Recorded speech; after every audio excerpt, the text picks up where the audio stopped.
মাগুরায় শিশু আসিয়া ধর্ষণ ও হত্যা মামলায় তৃতীয় দিনের মধ্যে সাক্ষ্য গ্রহণ সম্পন্ন হয়েছে।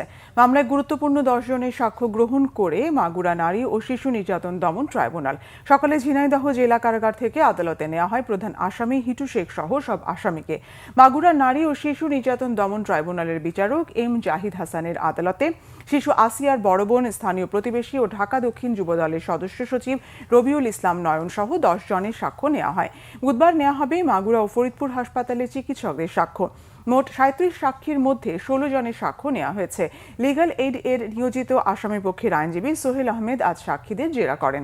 গত 6 মার্চ মাগুরা সদরের নিচনান্দুয়ালি গ্রামে আসিয়া বোনের শ্বশুর বাড়ি বেড়াতে গেলে ধর্ষণ শেষে হত্যা চেষ্টার শিকার হয়। পরে চিকিৎসাধীন অবস্থায় 13 মার্চ রাজধানীর সম্মিলিত সামরিক হাসপাতালে শিশু আসিয়া মারা যায়।